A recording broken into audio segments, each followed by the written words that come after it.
Hello, my loves, and how are you? Long time no speak. If you are a long-term listener of the podcast, you will know that we've had a bit of a break over here.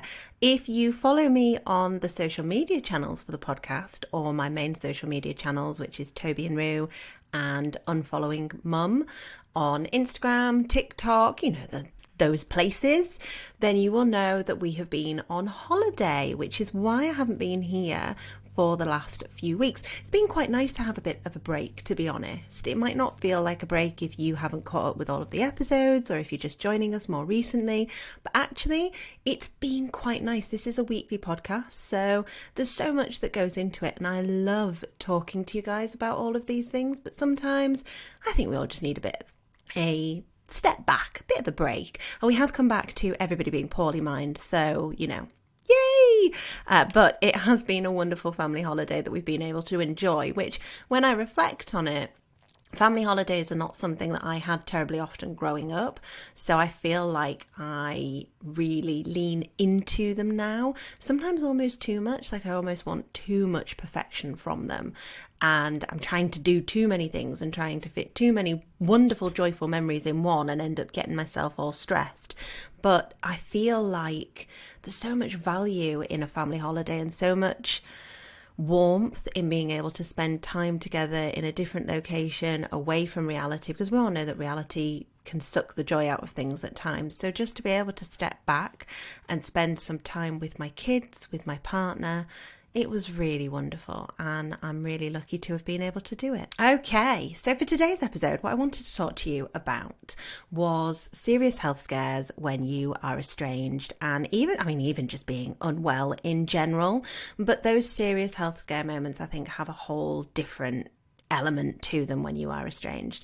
For those of you that do follow me across my social media channels, you may have seen that before we went away, I spoke about a serious health scare that I've had recently and how that impacted me.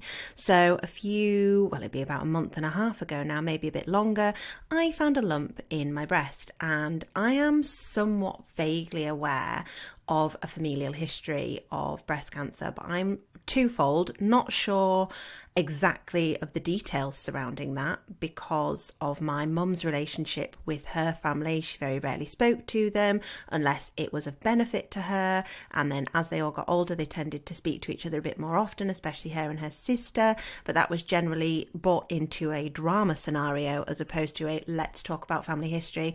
And twofold, I remember my mum discussing having a lump when she was about the same age as I am now, mid-30s. But here's the crux. When you have a toxic parent, do I know if that information is accurate, and do I know if that's true? Is that something that I can rely on when it pertains to my own medical history? And I wanted to talk to you about how it feels to find yourself in one of these situations when you are estranged and all of the complications that it throws up around that. Now, what I talked about across on my social media channels was how being scared and worried about your health is tough enough. Anybody who has had a serious health scare or who has fallen prey to Dr. Google, because I see you, I have done it too. I'm one of those people that will say to everybody, don't Google your symptoms, don't do it, don't do it. And then we'll go and Google my symptoms, and every single time without fail, it's incredibly dramatic. So I found this breast lump. It was really, really painful. I ignored it for a little bit of time and then eventually went to the doctors because it was super painful. I was running in the morning and it was even just bouncing around in my bra, was thinking, oh my God, that is really painful. Like, the kids couldn't hug me. Enough was enough. So I went to the doctor, and the doctor was really reassuring. They were like, look, I'm going to give you a course of antibiotics for a couple of weeks because most often breast cancer lumps are not painful, so I wouldn't worry too much. However, if it hasn't gone by the end of the course of the antibiotics, I'm going to refer you to the breast clinic. So I come home and I'm like, oh, okay. And she was talking about mastitis. I had mastitis when I was breastfeeding my kids, and I was like, yeah, I'm sure it's fine.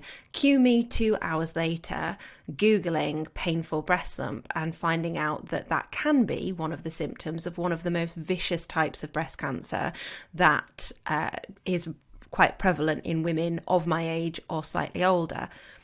So of course I Googled, and I'm panicking and I'm winding myself up. What Google fails to tell you is the nuance around these things. So when it talks about a breast lump that is painful, it doesn't mention that there will be huge red swelling, which is what the consultant told me when I eventually went for the breast referral, because the lump didn't 100% go. So here's me for 2 weeks on antibiotics, panicking to myself that I have one of the most vicious types of breast cancer and that I'm 100% going to leave my kids without a mum, and getting really dramatic in my own mind, and then berating myself for being dramatic because I've been raised to believe that people who are dramatic with health problems are a problem in and of their own, and that we should just buckle down the hatches and get on with it.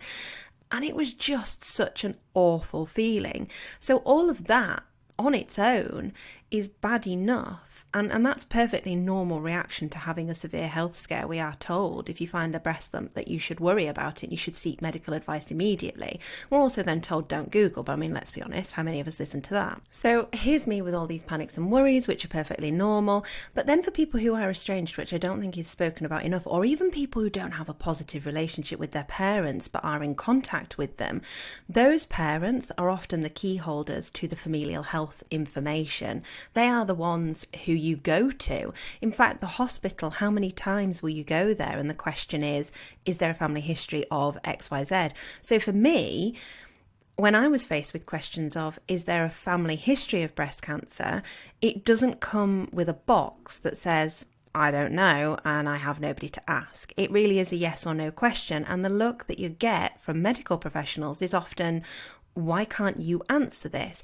And the assumption when we have these questions from medical professionals is that you'll have the knowledge anyway because you've chatted to people, or you perhaps had the unfortunate incidents of going to funerals as you're growing up, of hearing of loved ones who've passed away in a close family unit, all of these different things. Or if you don't have that option, you've not witnessed deaths, you've not been subjected to that side of things, you'll ask. Like, you'll just give your parents a text message and be like, hi, is this within our family? Not to worry everybody, but you'll find some way to ask. And it's never fun having to explain to medical staff that I can't answer that. And they can be as kind and understanding and empathetic as you like, but the anger and the resentment that it brings up, it's massive. And I think I underestimated how massive it would be. I felt so angry that I had nobody to ask, and I felt so angry that the knowledge that I did have I couldn't trust, because I know the type of person that my mum is, and that was something that I didn't expect to have to deal with at that time.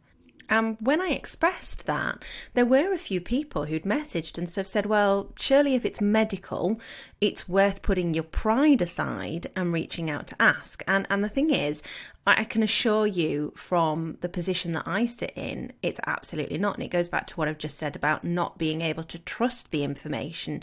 Will it be believable? Or are they going to take a position where you're already really stressed and manipulate it to make it all about them? I'm sure there will be people listening to this who have been in contact with toxic parents, who've had serious health scares, or who have had serious health problems, and the parent makes it all about them. I remember when I had a miscarriage, my mum delighted in being able to tell my husband that he wasn't doing enough because he'd stayed with our 2 younger children whilst I'd driven myself to the hospital, but then fluffing around me and telling everybody Harriet's had a miscarriage and it's so awful, when it was nothing to do with her, none of her business, none of her information or none of her right to give out that information. And yet here we were making it all about her. Another great example is when I was in labour with Toby. My mum was there because she wanted to be, and at the time I didn't have the emotional strength to tell her that I didn't want her present. And there'd been conversations before between myself and my husband when I was pregnant with my eldest, Reuben. Toby's my middle child, for those of you that may not know. But when I've been pregnant with my eldest, Reuben, I really wanted my mum there. I was totally enmeshed with my mum. I thought that we just had this super close relationship and that would be normal, and didn't realise the impact that was having on my relationship with my spouse.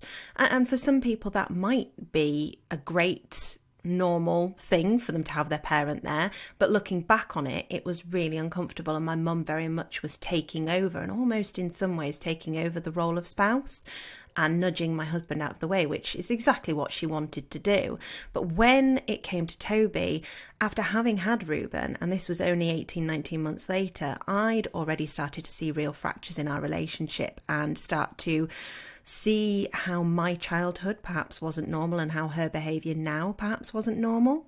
And I'm just going to take a moment to correct myself there, because I used the word perhaps, which is a self-gaslighting term. It's giving opportunity for there maybe to be something different as an outcome. Maybe I've overreacted. I haven't. Her behaviour wasn't normal, and her behaviour during my childhood wasn't normal. So if you catch yourself doing that, which I try to pick out on the podcast when I do it, that is part of my coaching experience and something that I do with my clients. We all do it because we've been raised and taught to self-gaslight. But don't perhaps yourself. You know the truth of it. I know the truth of it. The behaviour wasn't normal. Anyway, back to the story. I'd established that I didn't want her there, and I just didn't have it in me to say. The thought of saying to my mum, I don't want you to be there when I'm giving birth, I just want it to be myself and Adam, was horrific. Like, physically made me feel dizzy and sick, because I'd be betraying her when she needed to be there. God knows what I was thinking. Oh, I do know what I was thinking. Of course I know what I was thinking. I was enmeshed, and I was conditioned to believe that that's what a good daughter would do, that we were just close and that she should be there. That was the norm. But it wasn't, and it made for an extremely uncomfortable birth experience. The midwife was actually asking my mum some questions at the time about her previous births and my previous births, and Toby's heart rate kept dropping off. Things were not going well at all. I had a really traumatic birth with my first child, ended up in an emergency C-section, and they were pretty convinced that things were going the same way with Toby. So they were asking some questions, all relating to health, all really relevant. My mum had had previous problems with her previous birth. She had triplets before me who sadly passed away, and these were all things that you would expect in a normal situation. My mum professed to be a qualified midwife before she transitioned to be a qualified nurse. Now, as a side note, I can't actually find any evidence that she was ever a midwife. I've seen pictures and things where she claims that was her in her midwifery role, but I'm now not so sure. And my mum did some very intimate examinations of me when I was pregnant under the guise of I'm a qualified midwife, whilst also offering out lots of information that I now know wasn't true and could have been potentially damaging to me and my baby. So there's a real centering of herself there as someone who is in a power role. And when the midwife was asking her questions, as someone who claimed to be a qualified fellow midwife, Mum just smirked, and she kept giving these really kind of non-committal answers with a bit of a sly smirk. And any of you who have a toxic parent, I'm sure, will know that smirk that I'm talking about. And in the end, we had to apologise to the midwife when Mum left the room, because it was becoming so frustrating for everyone that Mum just wouldn't give a straight answer. And I think, if memory serves, someone actually said, whether it was myself or Adam, just answer the question or something along those lines. But I wouldn't swear to that, because I was in the middle of labour and my memories around it were pretty hazy. Another example of lying about things that could impact me further down the line when it comes to health was that my mum always told me that she was one of 5 sets of twins. And that was plausible for when she grew up. You know, you're talking about these kids being born in the 40s, 50s, 60s, and 10 kids was not unusual. But I was always told some of the children didn't survive. Now, we can't find any evidence on any birth or death records that all of these siblings actually existed at the moment. I think there's only 5 or 6 that we can actually find a record of. And when I briefly mentioned something once to one of her siblings about them all being sets of twins and there potentially being 1 or 2 that were born in between that were stillbirths, her sibling looked at me and said, "What are you talking about?" And Mum jumped in and said, you know, this, and quickly changed the subject. That's information that when I went to the hospital and talk about my pregnancies, was asked, are there twins in your history? So I already have a history with my mum of giving information that's simply not true. So the information that I did have, and if I did just, as people might put it, swallow the pride and reach out to ask, how do you know that in those situations it's not going to be made 100% about the person and used gleefully to create drama and, oh, my baby is poorly, when actually they don't really give a shit that you're poorly, it's just feeding some kind of narcissistic supply in them? Or how do I know that she's not going to take it and not give the information anyway, or give incorrect information to make things seem more dramatic? You don't. Asking a toxic parent about anything health related, whether you are in contact with them or you are not, is genuinely a one-way ticket to Traumaville. And on a final note on that, I know that there are so many reasons why someone might not have access to medical history of their family. There might be adoption, there might be family deaths during adolescence, might be being raised by a step-parent, a grandparent, so many different reasons. And medical professionals should never assume that you have access to these things. The vast majority don't. The vast majority of professionals are incredibly understanding. They hear it every day. You know, they see all the things that myself as a coach, therapists, psychotherapists, anyone working in social services, teaching staff, anyone who deals with the public and family units on a daily basis will see how difficult families can be. So they're not going to judge you on that, you hope. However, there is a difference, and it's often the social acceptability of it when it comes to estrangement, and that is slowly changing. But there is that, can't you just speak to them? Can't you just swallow your pride? Can't you just go and deal with it because this is important? Whereas you wouldn't receive that kind of response if you said that a family member had passed away or you said that you were adopted. There is a real fear of being judged. And that, I think, is so prevalent for so many of us that it can make it really difficult. Even if you do have understanding people, it's like a chronic over-explaining comes out, a defensiveness, a real shame around it. And it's all symptomatic of growing up in a toxic household. Either way, it's complicated and it can be a mix of emotions and really tough. And it's something that you just don't expect to have to deal with. And whilst I'm not comparing or trying to create some kind of pissing contest between those experiences of having a family member that's no longer around to ask, or being adopted or raised by somebody else, whatever that is, what I'm pointing out is the difference, because every situation will come with its own stresses and its own triggers and its own traumas, and none of them are less valid than the other. The point is, in those situations, you often won't be told to just reach out. And you won't be judged specifically for being unable to supply that information, which is what makes it unique. It doesn't make it any more difficult than other situations. It just makes it a unique situation that I think a lot of us don't really realise we will come up against. Fortunately for me, I did end up getting the results back after I had an ultrasound and everything was perfectly normal. I was fine. It did look like I'd had a bit of mastitis, which I didn't even know you could get when you weren't breastfeeding. So that was an education in and of itself. But aside from the anger and the resentment of not being able to reach out to my mum, and not being willing to put myself in the position of feeding her behaviour or allowing her to make my traumas and my experience about her, there was also the element of really just wanting someone to look after me and to be there to listen to me and to hear how frightened I was.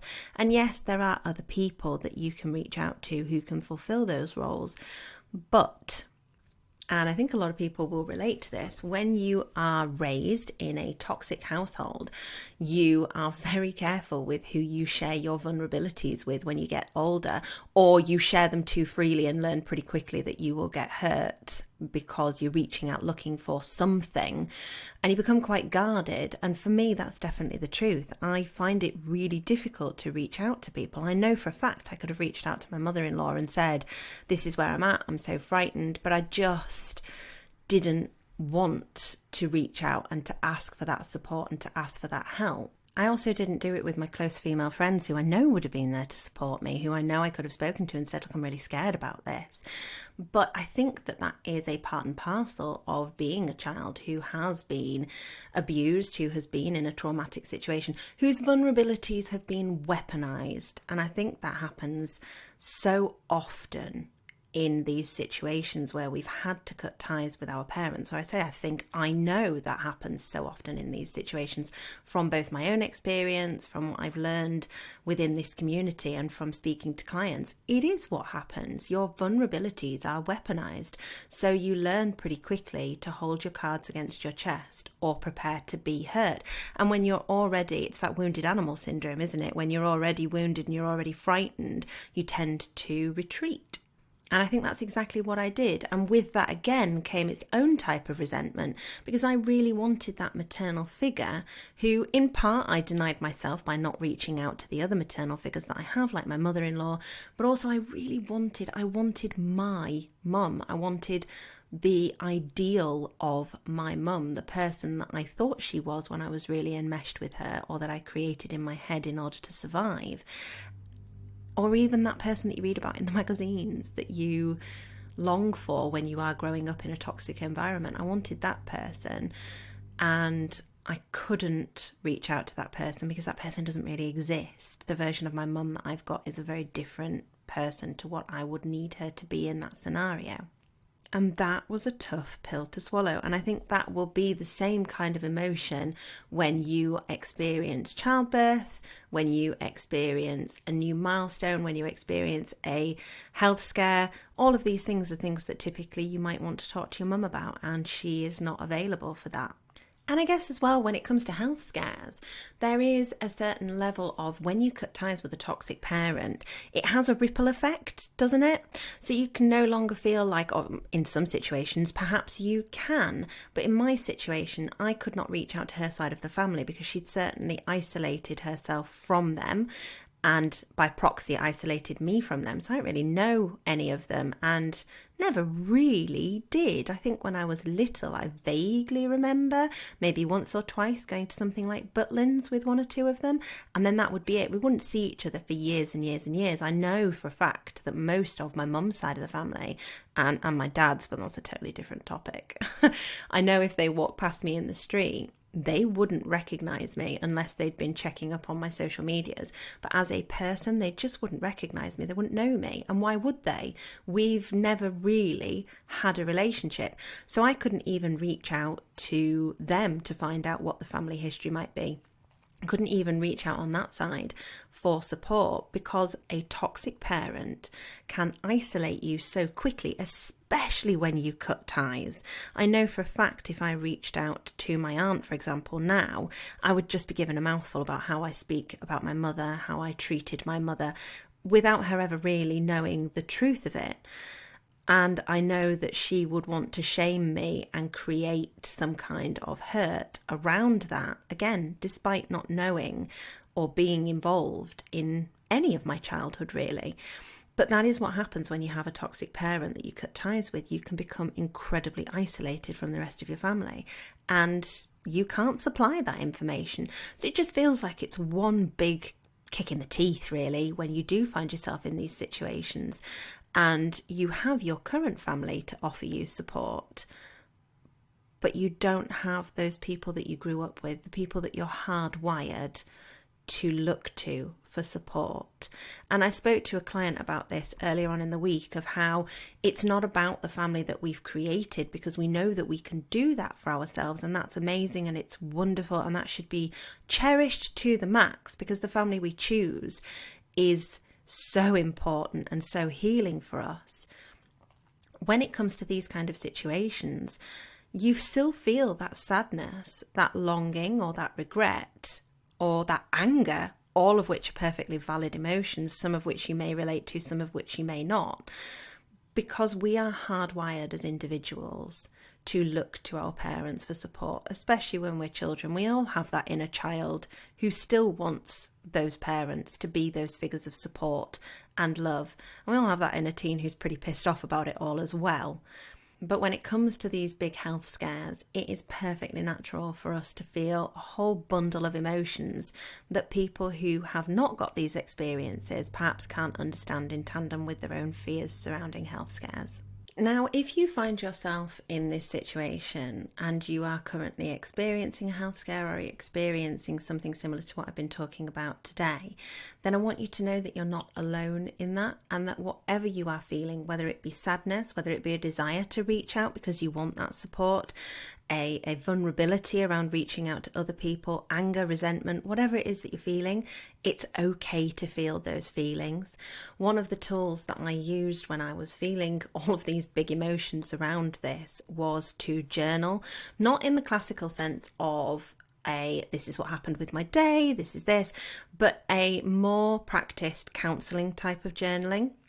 It was like a feelings journal, and I think this might be useful for anyone who's listening who is relating. So I might have started off with, this morning I had to go to see my doctor about a breast lump that I found, and then I would go on to talk about how I felt in that situation, what the experience brought up for me, how I processed the information, what triggered me, what didn't trigger me. And I would urge you to do this if you're going through a rough time, regardless of whether it's a health scare or not, or even just as a good healthy practice, to look at these kind of feelings journals, talking about how things have come up for you, what's reflected for you in your day-to-day experiences, what things might have triggered you, what might have been a glimmer, which, if you don't know, is the opposite of a trigger, something that brings you a little sparkle of joy that you just didn't expect, or sparks off a joyful memory. Whatever that might be, getting into the practice of journaling out your feelings and talking about how things have come up for you is a really useful tool when you are estranged or when you are dealing with a particularly stressful situation. And it might feel a bit weird at first to be talking about, this was what I did here, this is how this made me feel. But I think you'll find it quite surprising, if you're anything like me, the things that will come up for you whilst you are doing the practice might surprise you how much of a big deal something feels like. Perhaps, for example, it would be like it was for me, the nurse being really kind to me and saying to me, oh, don't worry about it, my love. You don't have to supply the information. We have all sorts of different things that stop people from being able to supply it. It's really not that big a deal, you know, it's just a little bit helpful to know sometimes, but it's not going to impact you negatively. That really stuck with me, that she was so kind and so empathetic and so quick to reassure me that this wasn't a massive deal, even though to me it was. And in the grand scheme of things, it could be useful in the medical history file. But she said, you are your own person and your own medical history is more important than that of your family and genetics. And I just thought, I really needed to hear that in that moment. And just hearing those words, you are your own person, really brought something up for me. So journaling around that and examining what that brought up for me, why that had such an impact, why it helped me, and holding on to that was really useful for me in processing everything that was going on around me, and just writing it out sometimes. Sometimes I think when we are estranged, it's almost like it's all of ours to hold. There's no one to scream it at anymore. And I found this in particular with my relationship with my dad.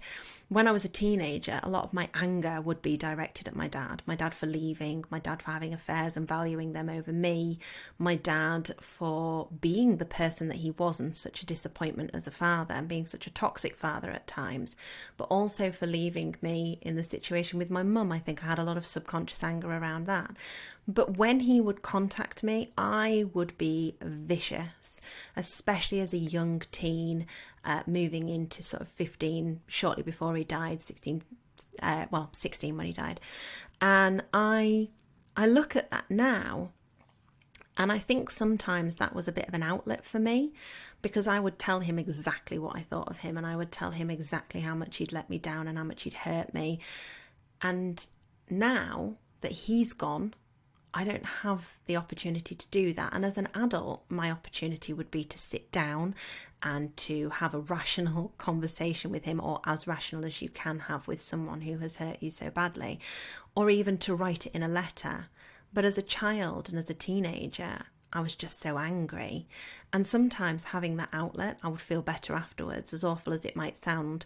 And well, I suppose it doesn't really sound awful, does it? This is somebody who has abandoned me, who has betrayed me, and who has really caused damage in my life. I'm allowed to be angry with him. I'm allowed to express that anger. And we often feel better after we express our anger. But when you're estranged, there isn't anyone to express it to. You've drawn that line underneath. And sometimes, especially when these kind of situations come up that remind you of that anger, remind you of that resentment and that hurt, it can be really difficult to just hold space for those emotions, to just have them there simmering away. Why is my parent the way that she is, so that I can't even reach out to her to say, hey, do I need to let the doctors know that we've got a huge history of breast cancer and that I could be at higher risk? Why isn't she there for me? All of those feelings sit on you. So being able to journal them out, or even being able to talk to them with someone that you can trust, who you know isn't going to weaponize it against you, is absolutely huge. And I found it really, really useful. And I think if you have the opportunity to just journal out those feelings, talk about how you are feeling in the moment, and keep a bit of a log whilst you are going through whatever it is that you're going through, that is a really useful habit for you to get into.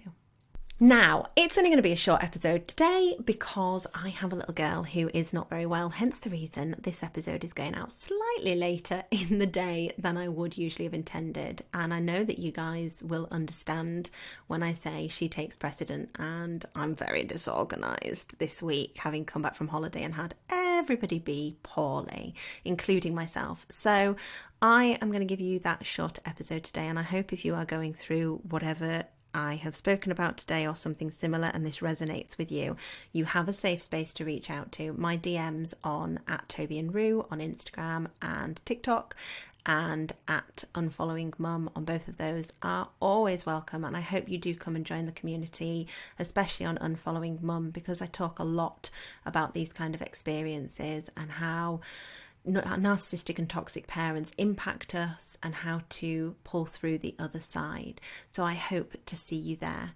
Don't forget that you are not alone in these experiences. Whatever your circumstances might look like, you are not to be responsible or to blame for your parents' choices and the way in which they treat you. Take care.